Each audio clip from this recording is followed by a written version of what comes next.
Carta aos Hebreus, capítulo 10, versículos 24 e 25, diz assim para nós: cuidemos também de nos animar uns aos outros, no amor e na prática de boas obras. Não deixemos de nos congregar, como é costume de alguns. Pelo contrário, façamos admoestações, ainda mais agora que vocês veem que o dia se aproxima. Amém. Amém. Você pode se assentar nesse instante?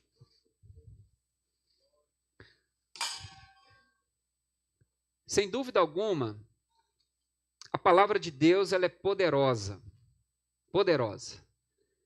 Por exemplo, nós nos reunimos em diversas ocasiões ao longo da semana, especialmente ao redor do que nós chamamos Escrituras, Bíblia Sagrada.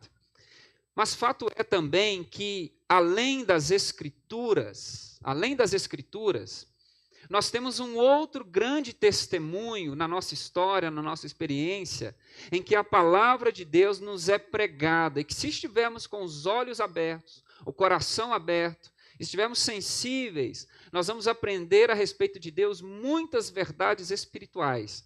E sabe o que é uma grande transmissora da palavra de Deus? A criação. A criação.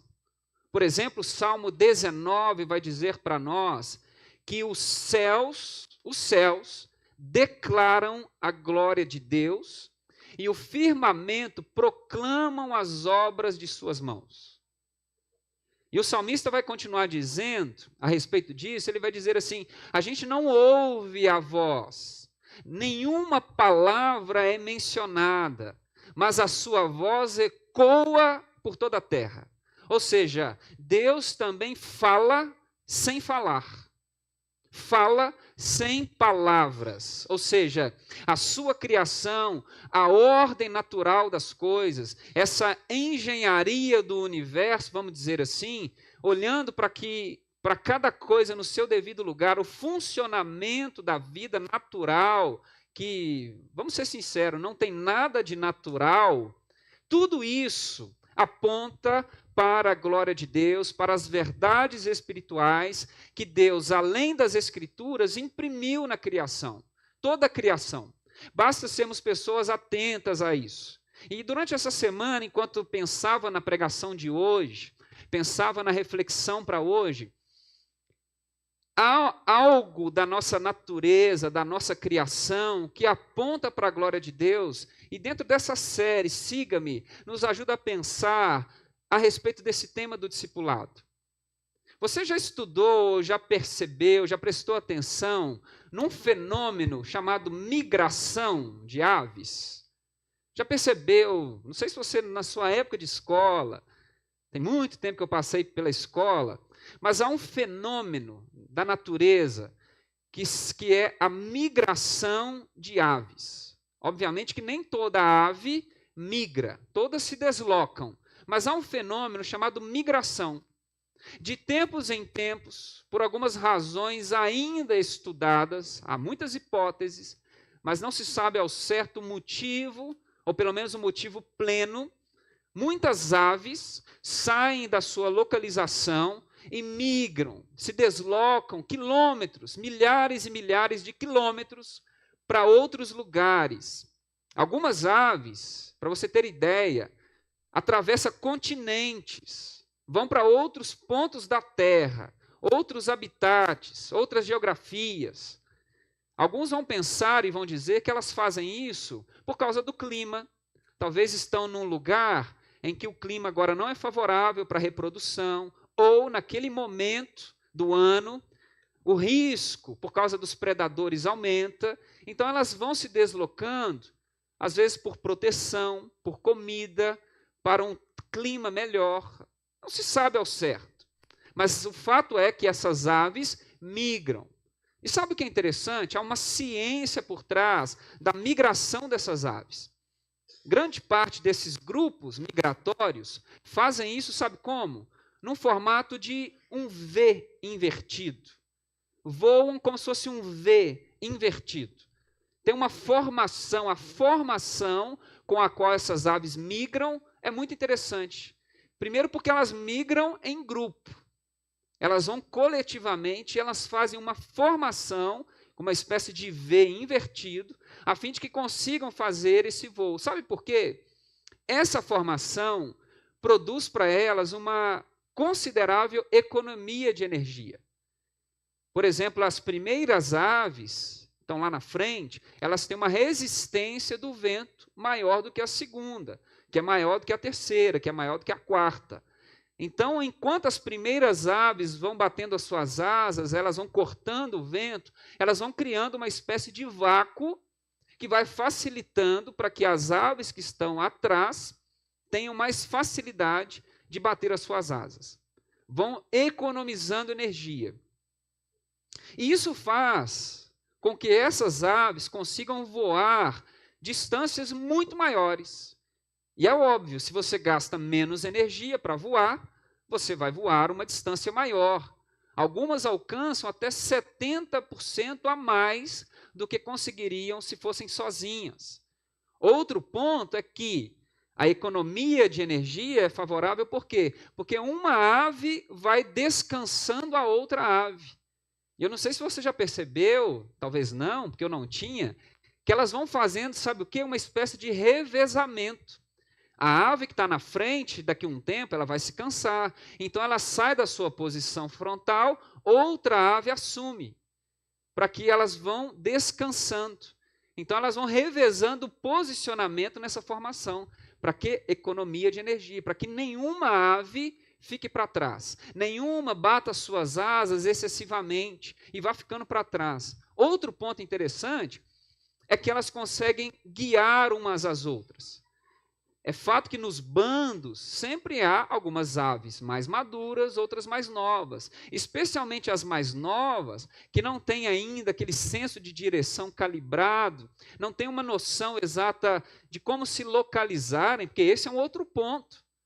As aves, elas se guiam pelo sol, pelas estrelas, pelas correntes de ar, pelo calor, pela temperatura, pela geografia, pelo curso das águas. Percebe a engenharia? Só que algumas aves mais imaturas, mais novas, elas seguiam pelo bando. Se fossem sozinhas, se perderiam. E aí, por que isso é importante? Porque no deslocamento, na migração, há riscos.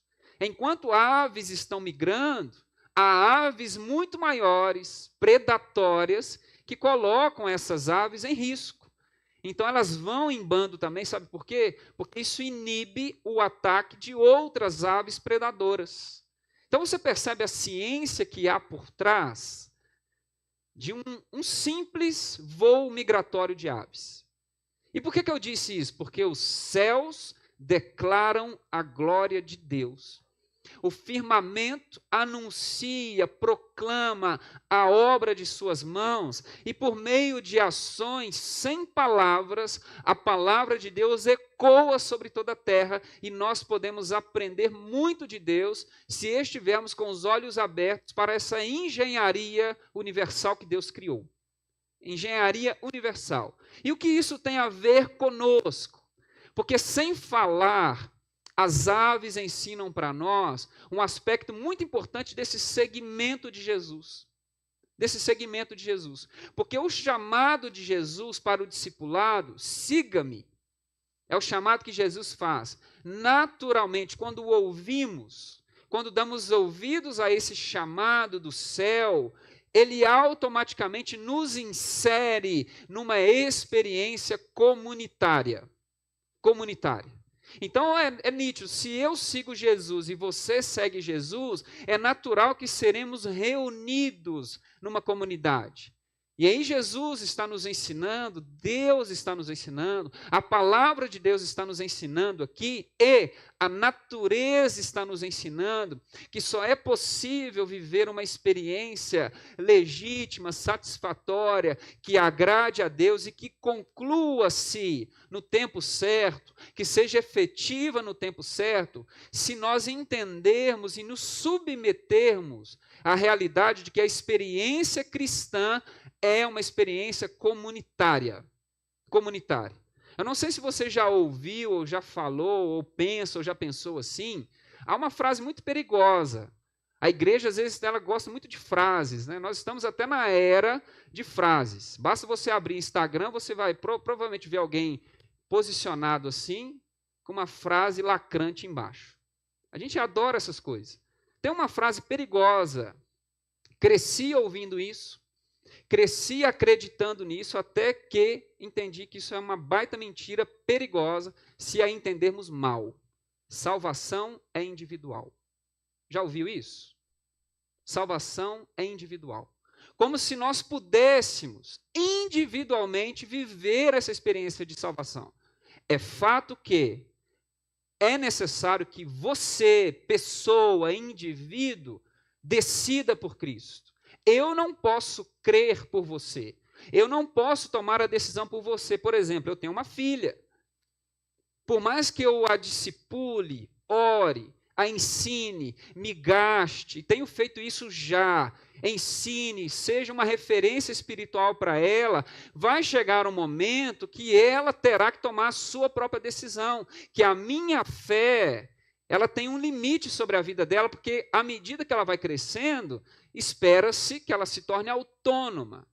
Então vai chegar um ponto que a minha fé não será suficiente para conduzi-la no caminho. Hoje, não quero, eu pego no colo e trago para a igreja. Ponto, acabou. Não tem conversa.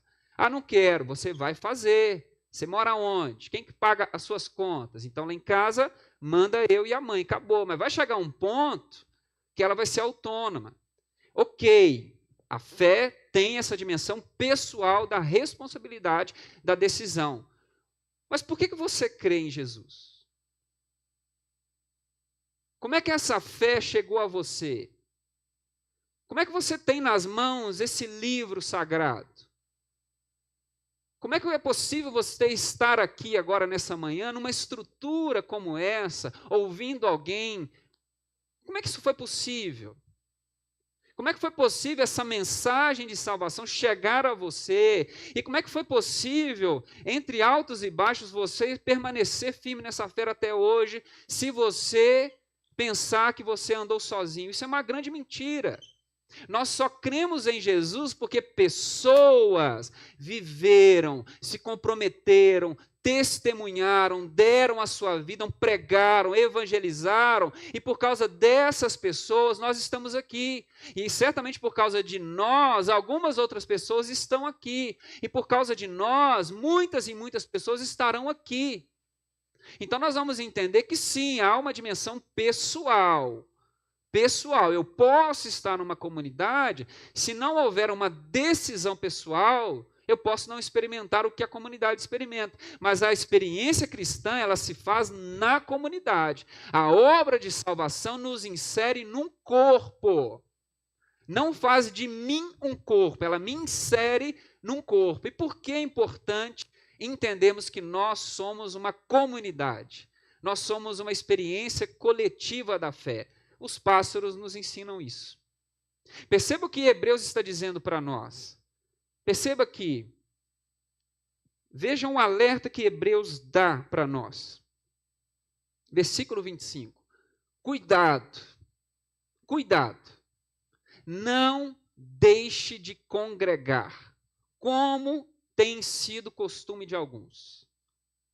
Cuidado. Cuidado com essa ideia, tá? A gente pensa que é hoje, que é um fenômeno novo. Percebe que nós estamos falando de uma carta do primeiro século da era cristã. Lá do primeiro século. Esse fenômeno de que é possível que eu viva a experiência da fé sozinho, lá na minha casa. E hoje a gente tem um adendo no YouTube. Então eu cultuo lá no YouTube sem essa experiência real, desafiadora, às vezes complicada, mas fundamental, que é a congregação. Obviamente que essa palavra, esse verbo congregar, ele vai para muito além de frequentar um espaço religioso. Porque eu posso estar num ambiente como esse daqui, um ambiente de culto, um ambiente eclesiástico, um ambiente religioso, e não necessariamente estar congregando. Eu posso viver, por exemplo, uma experiência similar à de um evento, de um show, de um jogo, de um cinema. Eu vou e divido o mesmo espaço com muitas outras pessoas que querem experimentar aquilo que está sendo oferecido. Como eu disse, um cinema. Eu não conheço quem está do meu lado, eu não sei quem é, nem quero saber quem que é. Eu comprei o ingresso, tem um bom filme, eu quero sentar e, por favor, desligue seu celular, deixe pelo menos um silencioso, tenha noção de que você está no espaço coletivo, porque eu quero ver o filme. E não fique andando. Não fique andando. Porque eu não sei se você já foi em cinema, e terrível é o sujeito que na hora do filme, naquela cena, naquele diálogo, que vai desvendar a trama do filme, o sujeito me levanta para beber água, aí você fica assim. Aí você joga até uma pipoca, né, na pessoa. É impossível que esse infeliz levantou agora para beber água, agora. É possível que a gente viva uma experiência assim na igreja. Eu divido o mesmo espaço, está sendo oferecido algo. Talvez você veio pela música, pelo pastor, pelo fulano, por uma menina, né, por um rapaz. Há vários interesses que levam as pessoas para a igreja. Não pense você que é Jesus que leva as pessoas para a igreja. Não é tão simples assim. Mas eu posso estar num ambiente sem necessariamente ser uma congregação. O que Hebreus está dizendo é: não abandone a experiência de se assentar junto com as pessoas da fé. A convivência, o ser igreja, o congregar, o estar junto, caminhar junto com outras pessoas que têm o mesmo objetivo, têm o mesmo propósito. Porque isso, Hebreus está dizendo para nós, está se tornando um hábito de muitos. Muitos estão abandonando essa experiência, talvez por desânimo, frustração, chateações, cansaço, pecado, enfim, várias situações. Mas ele está dizendo, não façam isso. Porque a comunidade de Hebreus está experimentando uma evasão. Pessoas estão deixando de congregar. E por que Hebreus está dizendo isso para nós? Ao longo de toda a carta, ele vai apresentar para a gente alguns perigos que a vida cristã enfrenta. E, ao mesmo tempo, ele vai colocar para a gente, vai nos ajudar a entender por que a vida comunitária ela é um antídoto para tantos perigos, para tantos problemas, porque ela é uma proteção para esse mundo mau, que tenta constantemente nos arrancar do caminho da fé. Porque a vida comunitária é essencial. E, segundo Hebreus, cuidado para que você não caia nessa tentação de não congregar, de não se assentar com pessoas da fé e permitir que essas pessoas da fé ajudem você a crescer. Preste atenção, Hebreus vai falar para a gente de diversos obstáculos, mas eu queria destacar 3 perigos contundentes da nossa experiência cristã, que a comunidade é o lugar, e é o momento, e é a ferramenta para a correção desses perigos. O primeiro risco que a gente corre, se você puder, abra comigo Hebreus capítulo 3. Hebreus capítulo 3. O autor vai dizer para a gente que nós corremos um grande risco. Enquanto nós caminhamos, e ele vai enfatizar isso lá no capítulo 12, o pecado constantemente nos assedia. O pecado constantemente nos assedia. Não pense você que uma vez que você confessou a Jesus, talvez você tenha dito sim para esse chamado, eu quero caminhar com Cristo, eu quero entregar a minha vida a Ele, fui batizado, recebi dons, estou trabalhando. Não pense você que isso fará com que a sua vida, a sua caminhada cristã se torne mais fácil. Sabe por quê? Hebreus está dizendo, cuidado, porque o pecado constantemente, regularmente nos assedia. Então, um grande risco que nós temos na nossa caminhada cristã é sermos vencidos pelo pecado. Todos nós, inclusive eu, inclusive a pastora Leide, estamos sujeitos ao pecado. Todos nós. O pecado assedia todos nós. Se levanta com fúria em cima de todos nós. Todos nós. E sabe qual é o grande problema? Hebreus está dizendo para nós aqui no capítulo 3, a partir do versículo 7, algo muito sério. Tem até um refrão que vai se repetir aqui no 13 e no 4.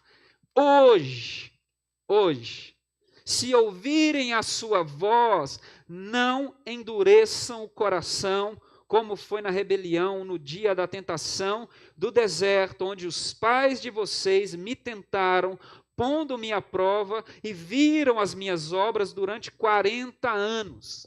Sabe o que Hebreus está dizendo para nós? Que o pecado nos assedia. E sabe qual é a grande consequência de uma vida de pecado? Dureza de coração. Dureza de coração. É o que acontece. O pecado, como Deus disse a Caim, está à sua porta, batendo, te chamando. Mas compete a você dominá-lo, compete a você resisti-lo, compete a você enfrentá-lo. E obviamente que eu, por mim mesmo, não tenho competência de enfrentar o pecado, mas Jesus já nos deu tudo que é necessário, o poder que está no seu nome. Então ele está dizendo para nós, cuidado, e de novo, ele está falando para cristãos.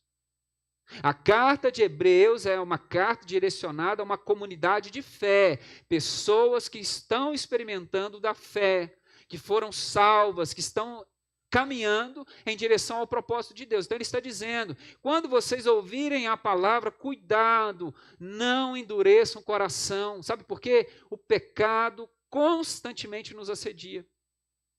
Constantemente. Assim como aquelas aves, ao voar, ao migrarem, estão sujeitas aos predadores do céu. Então imagine, uma avezinha ali se perde, voando distraída, tem uma águia, tem um gavião, tem uma ave maior, predadora. Pedro vai dizer isso para nós, o diabo está ao nosso redor, rugindo como um leão, procurando a quem tragar. E de que forma ele faz isso? Por meio do pecado.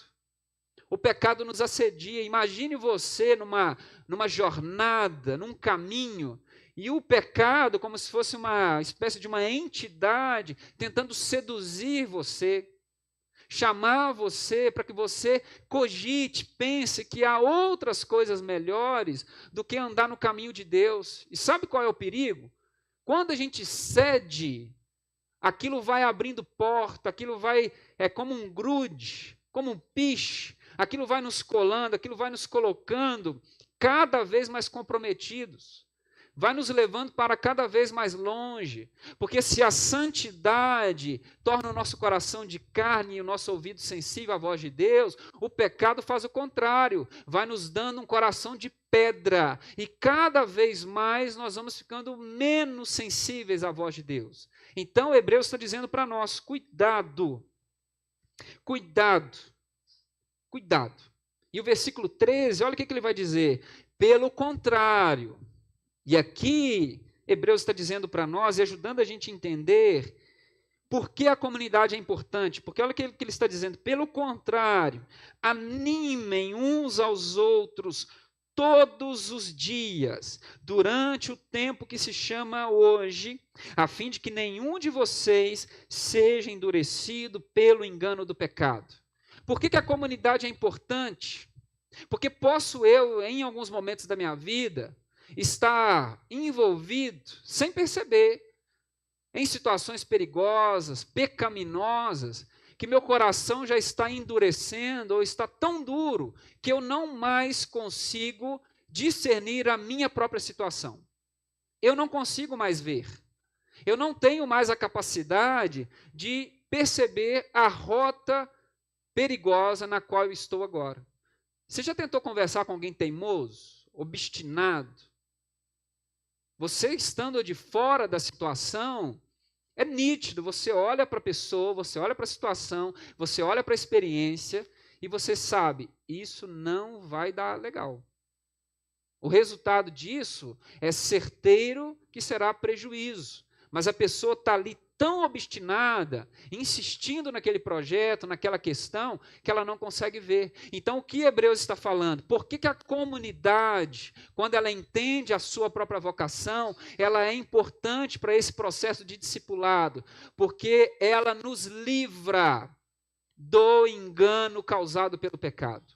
Ela nos livra, sabe por quê? Porque na comunidade nós temos a oportunidade, quando nós conscientemente nos submetemos à comunidade, de que pessoas possam nos exortar, possam chamar a nossa atenção, possam criticar a nossa prática. Só que nós estamos vivendo um tempo tão difícil que nós vamos cada vez mais nos tornando senhores de nós mesmos. E nós não admitimos em hipótese alguma qualquer crítica. Qualquer crítica.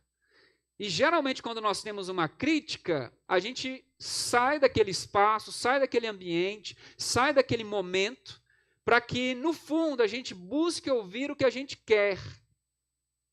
Mas Hebreus está dizendo, é a exortação mútua, é a presença de um irmão experimentado na fé, que tenha coragem e amor o suficiente de chamar você num canto, num momento, e exortar você em amor. Lógico que não é na posição de cima, no sentido, eu não faço, você faz, eu sou melhor do que você. Mas no sentido de trazer para perto e ajudar você a ver a dureza do seu coração. De que essa postura pecaminosa está levando você para o abismo. Sabe por quê? Hebreus está dizendo para nós, ele estende isso no capítulo 4, ele vai enfatizar isso ainda mais no capítulo 12, que sem a santificação ninguém verá a Deus. Capítulo 4. Muitos que saíram do Egito não entraram no descanso, por quê? Porque estavam obstinados no pecado, insistiram no erro, se apegaram ao pecado e não se submeteram à congregação, e por isso caíram mortos no deserto e não entraram no descanso. Aí Hebreus vai dizer, nós também, há um descanso preparado para nós, mas é necessário dizer a vocês que sem santificação ninguém verá a Deus. Então, por que a comunidade é importante para nós? Porque a comunidade é um instrumento de santificação. É fácil? Não. É doloroso? Às vezes sim, mas é necessário, porque um irmão na fé, comprometido com Jesus, encorajado pela palavra, pode ser, da parte de Deus, um instrumento para que o meu coração duro seja quebrado e eu possa estar atento ao assédio que o pecado costumeiramente faz sobre a minha vida. Agora, como é que eu vou ter isso se eu não me submeto a uma vida de comunidade? Se eu não me submeto, se a cada exortação eu pulo de galho, a cada confronto eu procuro algo agradável aos meus ouvidos. E hoje com o YouTube, né, a gente tem aí maravilhas. E em grande parte serve apenas para legitimar o que a gente já pensa. Está vendo? Eu não estou errado. Por quê? Porque eu achei um vídeo que confirma o que eu penso. Um vídeo. E a gente vai buscando, no fundo, o que a gente quer ouvir. E o que acontece? A gente continua obstinadamente num caminho de pecado. Segundo aspecto que Hebreus vai nos ajudar a entender, é que a comunidade é o lugar do encorajamento. Se por um lado a comunidade nos ajuda a rever o nosso conceito por meio da exortação, por outro, a comunidade também é o lugar do encorajamento. Encorajamento. Capítulo 10, até o capítulo que nós lemos, tem algo muito interessante, a partir do versículo 32. O autor de Hebreus está aqui nesse trechinho do capítulo 10, versículo 32, encorajando a comunidade.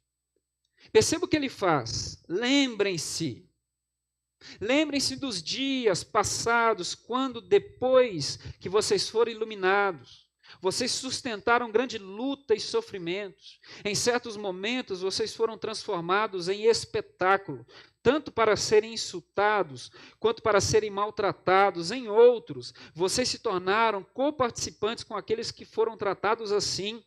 Porque vocês não apenas se compadeceram dos encarcerados, mas também aceitaram com alegria a expoliação dos seus bens, porque sabiam que tinham um patrimônio superior e durável. Portanto, não percam a confiança de vocês, porque ela tem grande recompensa. Vocês precisam perseverar para que, havendo feito a vontade de Deus, alcancem a promessa. E o versículo 39, perceba que coisa linda, que poesia, porque nós não somos dos que retrocedem para a perdição, mas somos da fé para a preservação da alma.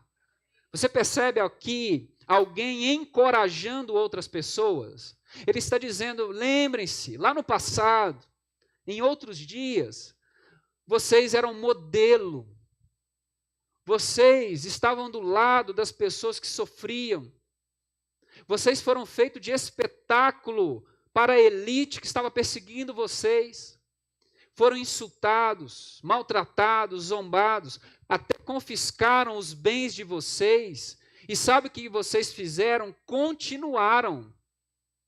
Perseveraram, e isso não abalou vocês, mas agora vocês estão fragilizados, estão enfraquecidos, vocês agora não conseguem mais suportar as mesmas pressões que vocês suportaram lá atrás, e eu estou falando com as mesmas pessoas. Então lembrem-se, sabe por quê, Hebreus? Nós não somos dos que retrocedem para a perdição. Pelo contrário, nós somos dos que avançam para a preservação da alma. O que está acontecendo aqui? Encorajamento. Há situações, há momentos, há episódios, há fases da vida que a gente se enfraquece.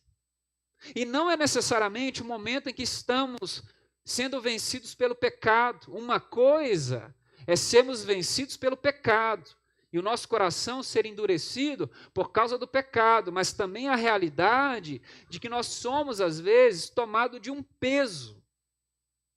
De peso. A caminhada fica pesada. Crises na família, crise financeira, uma crise na saúde, um questionamento, uma crise existencial, um abalo, uma negativa, uma ofensa, uma frustração.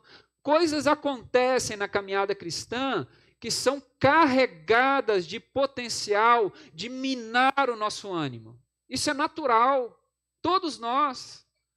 Você pensa que é todo domingo que eu subo aqui animadinho, feliz, desejoso, assim, de pregar? Você pensa que é assim, que eu acordo domingo, por exemplo, eu durmo mal no sábado, situação difícil, aí domingo, misteriosamente eu acordo assim, animadinho, a minha potência está lá em cima. Há dias que eu subo nesse altar com meu coração sangrando, doendo, triste, desanimado, abatido.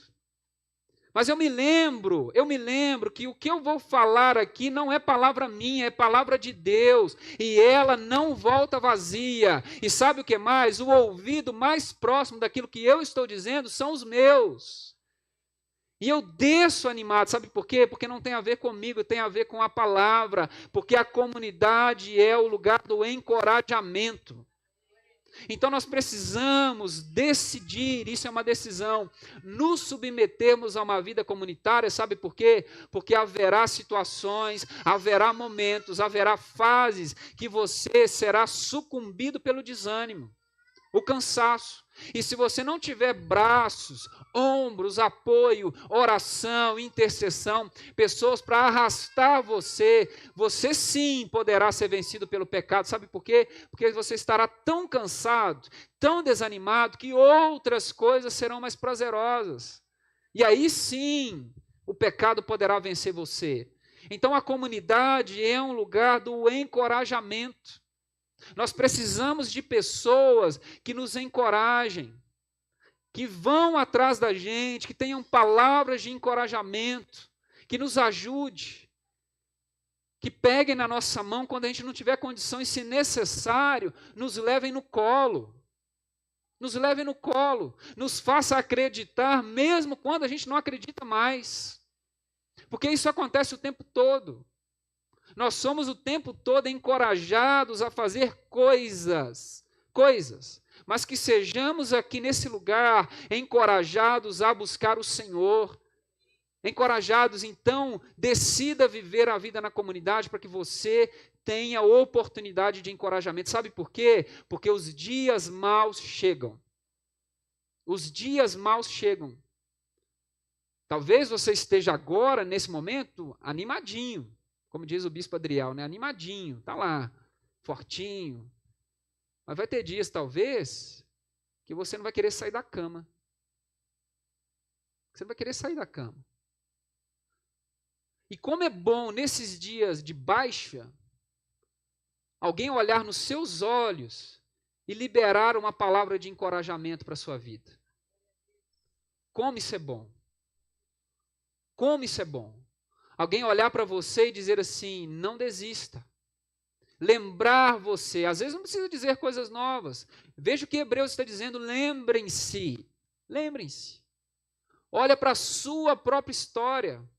Ajudar você, às vezes, a encontrar na sua própria história os instrumentos e os elementos de encorajamento e como isso é importante. Mas quando a gente está na nossa casa, sozinho, fechado no nosso mundo, ou às vezes até aqui na comunidade, mas fechado em mim mesmo, esse encorajamento salta a nossa vida, não nos alcança. Então é necessário que a gente se submeta à vida comunitária. Para quê? Para que haja encorajamento. E por fim, um aspecto muito importante é que a comunidade nos dá a oportunidade de alimentar o nosso coração, alimentar a nossa fé com um ensino verdadeiro. Um ensino verdadeiro. Então perceba, por um lado, a comunidade nos livra do engano do pecado, nos livra aí dos predadores espirituais, nos ajuda quando as nossas asas estão enfraquecidas, alguém toma o lugar, nos ajuda, faz um vácuo para que a jornada fique mais leve. E também a igreja é o lugar que nos dá direção espiritual. Direção espiritual. Houve um tempo, eu peguei, de certa forma, uma transição. Já estava bem encaminhado, mas eu peguei uma transição em que nós aprendíamos, eu peguei o resquício disso, talvez alguns aqui até mais. Nós ouvíamos muito de que nós tínhamos que ser feito esponja. Informação era uma coisa cara, escassa, não era tão acessível. Livro sempre foi caro. Não era todo mundo que tinha condições de ter uma biblioteca em casa ou acessar uma informação. Não se tinha. Então, toda informação que chegava, a gente tinha que aproveitar aquilo ao máximo, ser esponja, absorver. Hoje nós estamos num tempo em que, se formos esponja, a gente explode. Sabe por quê? O que nós mais temos no nosso tempo são informações, de todo tipo. Então, hoje a gente precisa ser mais filtro do que esponja. Filtro, porque o tempo todo a gente recebe informações. E sabe o que é totalmente nocivo, perigoso para uma comunidade de fé, para a nossa própria experiência de fé, tanto no nível comunitário quanto no nível pessoal? Uma ideia, um ensino, uma doutrina equivocada. Algo que a gente às vezes trata muito no campo da simples idealização. Isso pode trazer um transtorno muito grande para a nossa vida. Quando a gente entende equivocadamente alguma coisa a respeito de Deus, alguma coisa a respeito da palavra, a gente vê casos e casos absurdos. Absurdos. Alguns, a gente chega até a duvidar. Eu não sei se você viu, isso tem muitos anos. Numa determinada igreja, explodiu um caso de adultério. O pastor estava em adultério com uma irmã da igreja, casada, e aquilo teve tanta repercussão que chamou a atenção da televisão. E o pastor foi então entrevistado por um repórter. Você já deve ter visto esse caso. E o pastor, batendo o pé, que ele fazia aquilo porque ele estava sendo obediente à palavra do Senhor. De que a palavra do Senhor havia orientado para ele tinha recebido uma visão de Deus e confirmada pelas Escrituras, de que ele deveria se deitar com a mulher de um membro da igreja. E sabe o que a loucura toda? É que o marido sabia, concordou e participava daquilo, porque era a palavra do Senhor. E sabe onde ele estava embasado? Oséias, a experiência de Oséias. Oséias recebe um chamado de Deus, para que, como profeta do Senhor, ele se casasse com uma mulher adúltera. Para quê? Para que ele experimentasse no coração a amargura que o próprio Deus estava experimentando em relação a Israel. Perceba que a profecia chama Deus de marido, Israel e a igreja de noiva. E é comum a gente ler na profecia de que Israel se prostituiu com outros deuses, outros maridos, linguagem sexual para falar de fidelidade espiritual. Isso é comum na Bíblia Sagrada. Então Deus tinha uma mensagem iminente, forte para Israel. Só que profeta, gente, não é só aquele que chega e fala o que Deus quer. Assim diz o Senhor. O profeta é aquele que derrama o coração de Deus sobre quem fala. Por isso Deus pega Oséias e faz com que Oséias, desafie Oséias a se casar com uma prostituta, uma adúltera. Para quê? Para que ele experimente o sabor da infidelidade. Ele amargue isso. Aí quando o coração de Oséias está lá amargado, dolorido, triste, angustiado, é como se Deus olhasse para Oséias e falasse assim, sabe isso que você está sentindo, Oséias? Sei. Dói, Oséias? Dói. É bom, Oséias, você casar-se com alguém e ver essa pessoa deitada com outras pessoas, livremente, como se tudo fosse tranquilo? Dói, dói. Então agora vai lá e prega, porque é isso que eu sinto quando eu olho para Israel. Vai com esse coração e despeja a minha palavra, carregada da minha paixão, da minha angústia, a Israel. E sabe o que esse pastor fez? Pega a mulher e adultera. Oséias, case-se com uma adúltera. Ele leu como se fosse um verbo, imperativo. Vai lá e adultera. Levou o conhecimento do marido. O marido entendeu que era de Deus. E começou um caso extraconjugal e todo mundo achando aquilo normal. Ensinos errados, compreensões erradas, mentalidades erradas a respeito da Bíblia Sagrada são um perigo para a vida cristã. São um perigo. Porque é a palavra que nos guia para o horizonte, para onde Deus deseja nos conduzir. Então imagine um passarinho, uma ave novinha, migrando com um bando e de repente ela se perde. Ela não tem a capacidade de se guiar, de se autopastorear. E ela se perde do bando, por quê? Porque ela não tem a capacidade por si só de se guiar naquele universo todo, naquele mundo todo. E aí ela vai ser vencida pelo cansaço, ela vai ser vencida pelos predadores e ela não vai chegar no local da migração onde ela vai ter proteção, ela vai ter abrigo, ela vai ter um ambiente propício para procriação, para crescimento. Da mesma forma, se nós não temos direção, nós nos perderemos completamente. Nos perderemos. E Hebreus está chamando a nossa atenção a respeito do crescimento na palavra, do direcionamento, de uma exortação para que a nossa mente cresça, se expanda, e aquilo que a gente sabe da parte de Deus avance. Perceba, por exemplo, o que ele vai dizer no capítulo 5, versículo 11. Capítulo 5, mencionei isso há poucos dias, Hebreus está falando da obra de Jesus, como grande e único sumo sacerdote, a grandeza dessa experiência, do sacrifício de Jesus, chamando a igreja à compreensão. E no versículo 11 do capítulo 5, ele vai dizer o seguinte: a esse respeito, temos muitas coisas a dizer, coisas difíceis de explicar, porque vocês ficaram com preguiça de ouvir. Pois quando já deviam ser mestres, levando em conta o tempo decorrido, vocês têm novamente necessidade de alguém que lhes ensine quais são os princípios elementares dos oráculos de Deus. Passaram a ter necessidade de leite e não de alimento sólido. Ora, todo aquele que se alimenta de leite é inexperiente na palavra da justiça, porque é criança. Mas o alimento sólido é para adultos, para aqueles que, pela prática, têm as suas faculdades exercitadas para discernir não somente o bem, mas também o mal.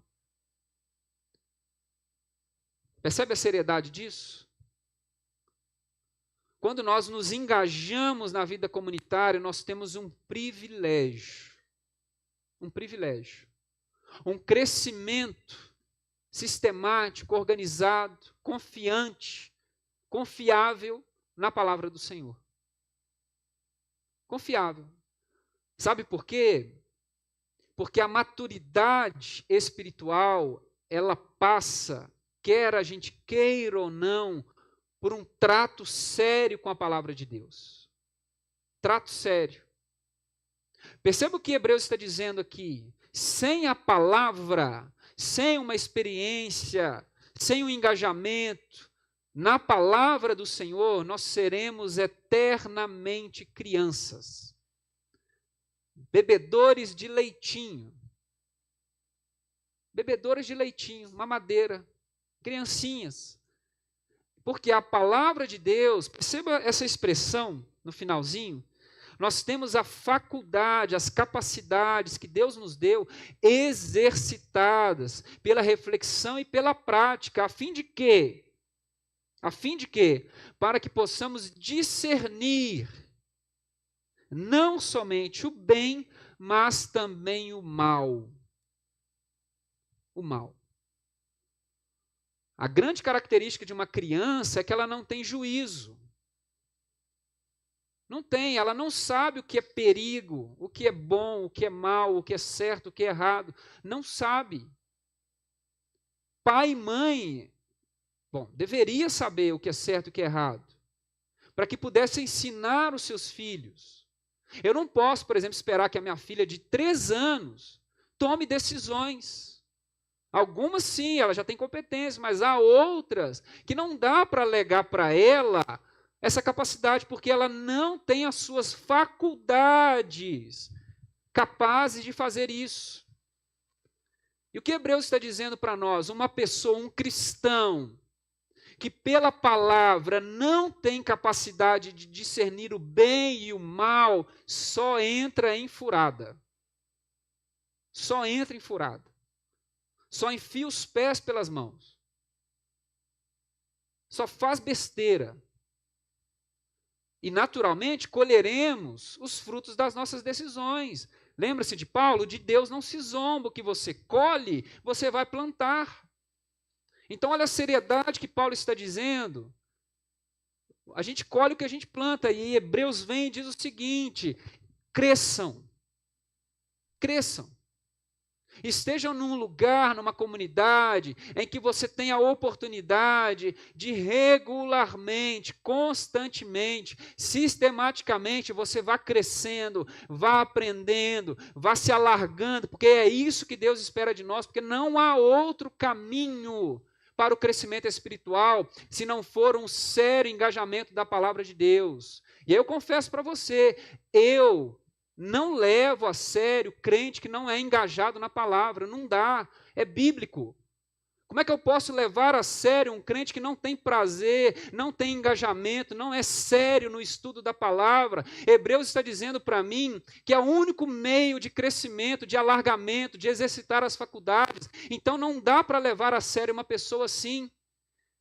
Então a comunidade precisa ser um ambiente, um lugar em que a gente ofereça, e sabe por quê? Porque na vida, se a gente não tiver a capacidade de discernir bem e mal, pela palavra de Deus, nós seremos presa fácil para o diabo, para o pecado, para o desânimo, e como um passarinho novo, uma ave nova que se perde do bando, nós vamos voar aí sem saber para onde, e cedo ou tarde nós sucumbiremos, seja por cansaço, seja por sermos comidos por uma ave maior, ou seja por chegar em um lugar que não tem mais volta. Você está entendendo a seriedade disso? E o que Hebreus está dizendo para nós? Então, pensando no risco do pecado, pensando no risco do desânimo, ou no risco da falta da direção espiritual e da falta de maturidade, não deixem de congregar. Não abandonem a vida comunitária. Escolham, tomem uma decisão. Estejam engajados na vida comunitária com seriedade, a fim de que vocês vivam tudo isso aqui que Deus está preparando para nós. E aí talvez você pense assim, pastor, ok, entendi.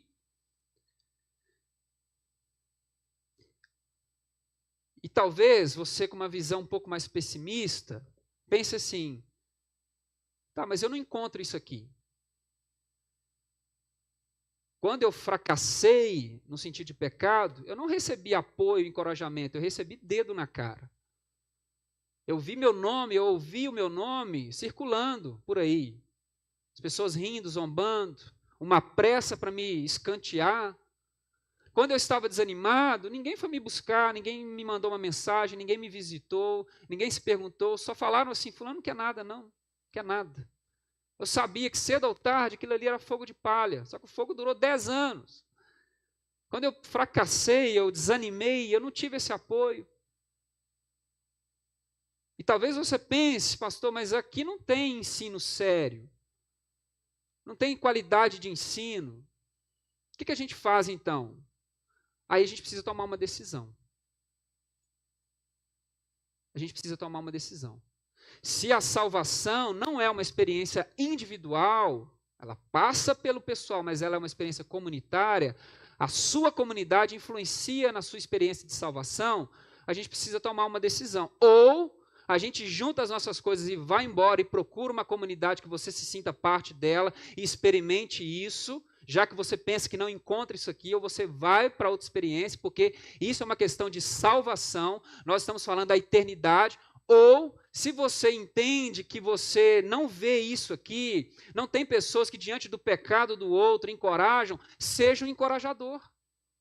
Seja alguém que se coloca na construção de um lugar em que os pecados não serão expostos, jogados aos ventos, mas nós trataremos o pecado das pessoas. Ajude as pessoas a tomarem consciência, seja amoroso o suficiente, corajoso o suficiente para ser um instrumento de Deus para edificação, para quebrantamento dos corações. Se você entende que aqui não há uma partilha, um encorajamento diante do desânimo, seja essa pessoa. Se falta aqui dentro, seja o primeiro então.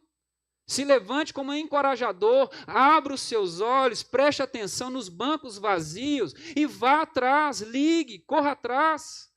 Seja o primeiro, então, comece a criar uma cultura de cuidado. E se você acha que aqui não tem ensino suficiente, se torne um padrão, se torne um modelo, se capacite.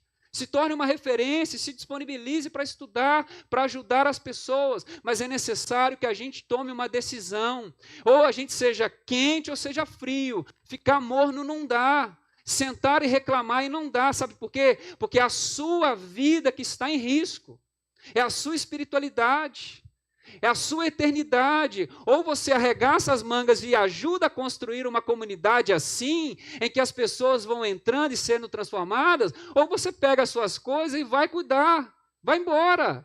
E não no sentido de que eu não quero você aqui, sabe por quê? É porque a sua espiritualidade está em jogo. Não fique num ambiente em que a sua espiritualidade não está sendo cuidada, nutrida. Tome uma decisão, isso é muito sério, eu estou falando da eternidade. Você está entendendo a seriedade disso? Ao longo da minha vida, eu rompi com diversas pessoas, diversos ambientes. Sabe por quê? Eu cheguei a uma conclusão que não dá mais. Diante do que Deus tem para mim, esse ambiente não dá mais para mim. Eu quero viver as coisas de Deus. Então, se posicione, mas não deixe de congregar. Escolha, decida com que tipo de pessoas você vai congregar, você vai se assentar e se permitir ser exortado, cuidado, amparado e se encorajar para fazer isso. Qual é o grupo que você vai fazer isso?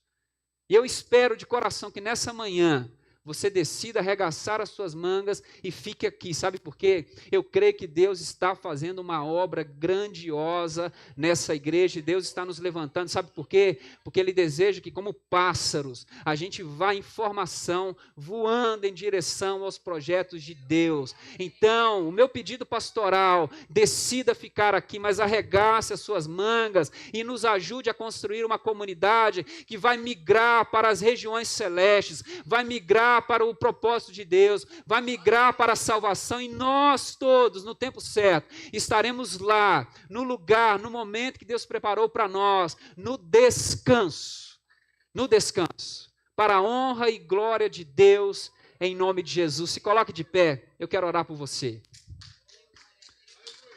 Se coloque de pé, eu quero orar por você. Se coloque de pé. Eu quero orar.